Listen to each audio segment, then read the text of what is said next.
बॉलीवुड एक दौर था जब कोई बॉलीवुड कहता था ना तो धर्मेंद्र की दबंग आवाज, एक एक को चुन चुन के मारूंगा, अमिताभ का स्टाइल। डॉन का इंतजार तो 11 मुल्कों की पुलिस कर रही है, लेकिन डॉन को पकड़ना मुश्किल ही नहीं, नामुमकिन है। सलमान खान के 6 पैक एब्स। एक बार तो मैंने कमिटमेंट कर दी, उसके बाद तो मैं खुद की भी नहीं सुनता। और शाहरुख खान की खुलती हुई बाहें, यही दिमाग में आता था। और एक आज का दौर है जब कोई बॉलीवुड कहता है ना तो थिएटर की खाली पड़ी हुई कुर्सियां और ऑडियंस के लिए तरसता वो बॉक्स ऑफिस, यही दिमाग में आता है। नमस्कार, मैं हूं सोनू पाठक और स्वागत करता हूं आपका द बिग बेंच पर।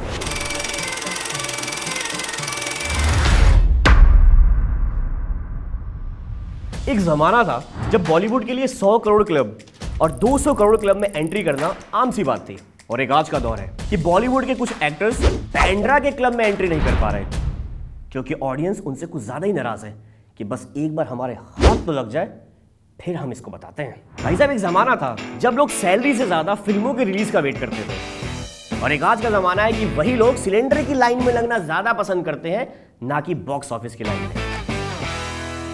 अब सवाल यह उठता है कि आखिरकार ऐसा क्या हो गया कि बॉलीवुड के जिस आंगन में सारे फूल गुलाब के खिला करते थे वहां आजकल सिर्फ कांटे ही कांटे हैं। हमारी टीम ने डीप डाइव करके रिसर्च किया और पता कर लिया कि बॉलीवुड के इस डाउनफॉल का एक्चुअल में रीजन क्या है, तो बताते हैं आपको। और हाँ, by the way, welcome to the deep dive.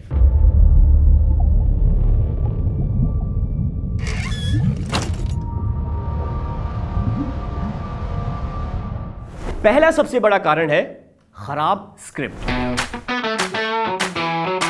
कौन सा गांजा मार के ये सब फिल्म लिखते हैं, स्क्रिप्ट लिखते हैं, ऐसा क्या बताएं हम इसके बारे में? पक्का हुआ है मूवी यार, एकदम फालतू, किसी भी चीज का एक भी कॉमन सेंस नहीं है। की हुई पिक्चर मैंने आज तक नहीं देखी है। जी हाँ, अब आप खुद ही सोचिए, एक 70s की फिल्में हुआ करती थी जहां पे दो भाई कुंभ के मेले में बिछड़ जाते थे और फिल्म के एंड में मिल भी जाते थे।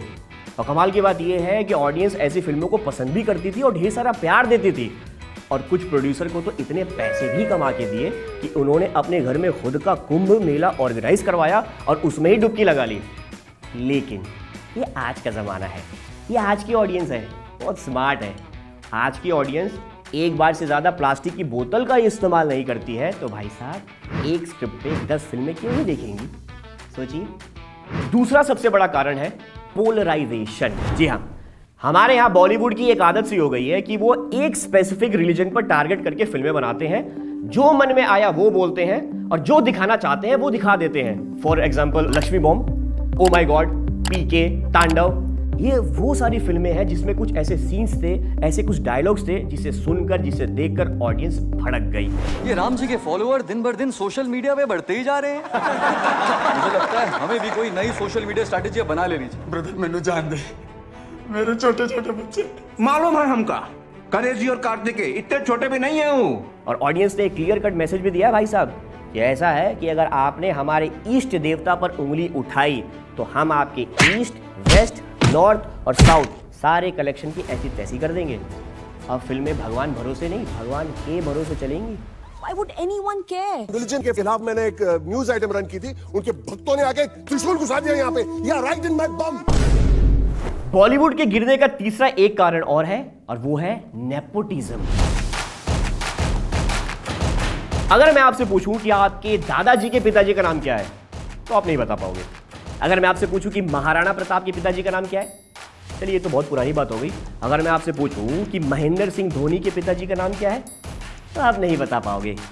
लेकिन अगर मैं आपसे पूछूं कि अनन्या पांडे, जानवी कपूर, सारा अली खान, इनके पिताजी का नाम क्या है तो आप बता दोगे। केजो।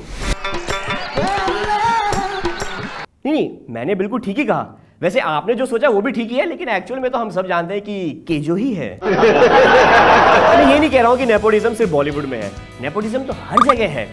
अब मुझे देख लीजिए, मेरे पिताजी बिजनेसमैन है और वो चाहते हैं कि मैं उनका बिजनेस टेक ओवर करूँ। कोई भी बाप यही चाहेगा कि उसका बच्चा, उसका बेटा उसके प्रोफेशन में आए। ऐसी सोच रखना कोई गलत बात नहीं है, लेकिन गलती तब होती है जब आप अपने बच्चे को तो घुसा देते हो लेकिन किसी और के बच्चे को घुसने नहीं देते हो। Nepotism rocks! Nepotism rocks! ये गलत है ना? मैं ये भी नहीं कह रहा हूं कि नेपोटिज्म सिर्फ हमारे बॉलीवुड में है। इनफैक्ट ये सच है कि नेपोटिज्म हमारे इंडस्ट्री से ज्यादा साउथ इंडस्ट्री में पाया जाता है। जी हाँ, लेकिन वहाँ के एक्टर्स की एक खासियत है, वो अपने कंटेंट, अपनी क्रिएटिविटी पर इतना ज़्यादा फोकस रहते हैं कि वहाँ की ऑडियंस उनके नेपोटिज्म को एक्सेप्ट कर लेती है।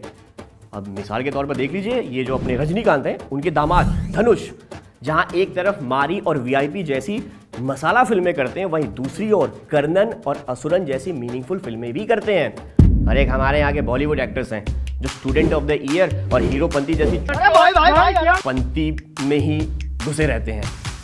बॉलीवुड के डाउनफॉल का एक कारण है पॉलिटिकल इन्वॉल्वमेंट। वैसे तो बॉलीवुड और पॉलिटिक्स में बहुत सारी चीजें सिमिलर हैं, जैसे कि मिसाल के तौर पर जहां एक तरफ पॉलिटिक्स में लोग कट्टर ईमानदार हैं, वहीं दूसरी तरफ बॉलीवुड में लोग ईमानदारी से बेईमान हैं। समझ रहे हैं आप लोग?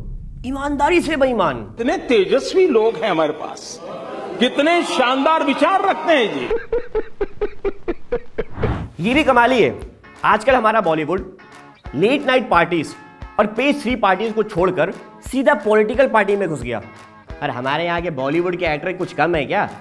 अरे खुद को पब्लिक फिगर बनाने के चक्कर में ये लोग जबरदस्ती के पॉलिटिकल बोल बच्चन करते हैं और अपने आप को किसी भी पॉलिटिकल मूवमेंट में इन्वॉल्व कर लेंगे, जिसकी वजह से ऑडियंस इनसे खासा नाराज है।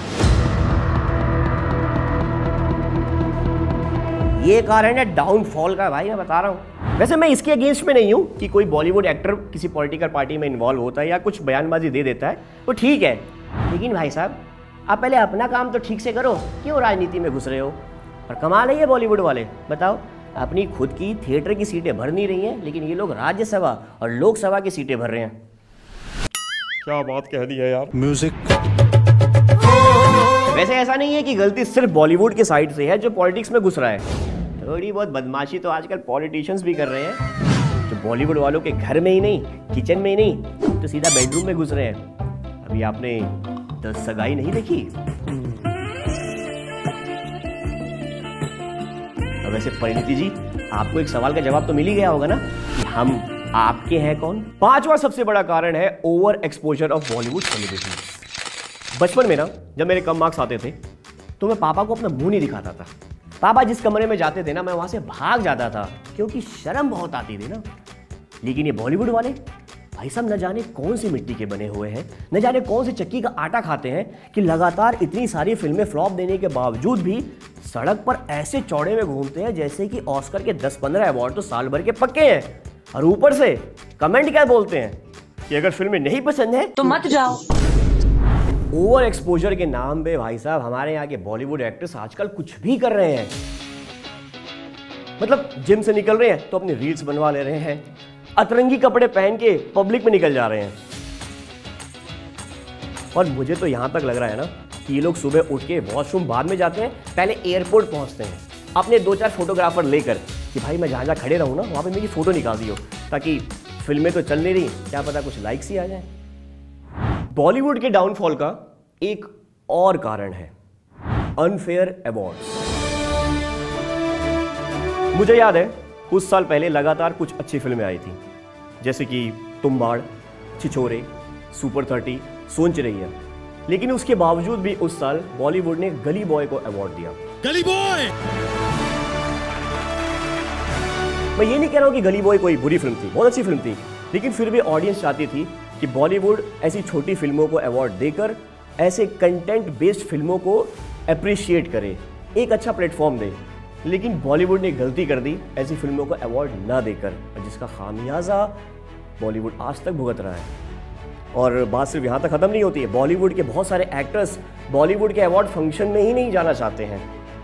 तो ज़रा आप खुद सोचिए कि जब बॉलीवुड में रहते हुए बॉलीवुड के लोग ही बॉलीवुड को बॉयकॉट करेंगे, तो हम जैसे लोग अगर बॉयकॉट कर भी दें तो क्या ही गलती करते हैं। भाई साहब बॉलीवुड के डाउनफॉल का एक सबसे बड़ा कारण है इनका कॉपी कैट होना। याद है बचपन में जब हम एग्जाम्स में चीटिंग करते थे, क्या नहीं मैं तो करता था, अरे मैं जानता हूं आप लोग भी करते होंगे। तो याद करिए, चीटिंग के बाद जब एग्जाम्स के नंबर आते थे तो अक्सर ऐसा होता था कि हम लोगों ने जिन्होंने चीटिंग की है उनके कम नंबर आते थे और जिनसे चीटिंग की है उनके ज्यादा आते थे। आजकल बॉलीवुड में भी ऐसा ही कुछ हो रहा है भाई साहब। धड़ल्ले से साउथ इंडियन फिल्मों की कॉपी की जा रही हैं, फिल्में कॉपी हो रही हैं और औंधे मुँह गिर रही हैं। सेल्फी, शहजादा, भोला और जर्सी ऐसी तमाम फिल्में इसके एग्जाम्पल्स हैं। ये बात बिल्कुल सही है कि हमारे देश में घड़ियों और जूतों के मामले में फर्स्ट कॉपी ओरिजिनल से ज्यादा बिकता है। लेकिन बॉलीवुड वालों, ये आपका दिल्ली का जनपद मार्केट नहीं है, ये फिल्म इंडस्ट्री है। यहाँ पे ओरिजिनल चलता था और ओरिजिनल ही चलेगा। आपको अगर टिकना है तो ओरिजिनल कंटेंट बनाना पड़ेगा भाई साहब, वरना वो दिन ज्यादा दूर नहीं जहाँ हमारी बॉलीवुड फिल्म इंडस्ट्री चोर बाजार कहलाएगी। बॉलीवुड चोर बाजार, बॉलीवुड चोर बाजार, स्क्रिप्ट से लेकर म्यूजिक चुराएं, बॉलीवुड को रोड पर लाएं, बॉलीवुड चोर बाजार। हालांकि ये बात मैंने मजाक में जरूर कही है, लेकिन इसके पीछे बहुत सारी बातें जो आपको सोचनी पड़ेंगी। हिट फिल्म बनाने के लिए आपको कोई एक हिट फॉर्मूला सोचना पड़ेगा, और अगर आप लोगों को जगह नहीं मिल रही है तो आइए हमारे द बिग बेंच पे बैठ के सोचिए।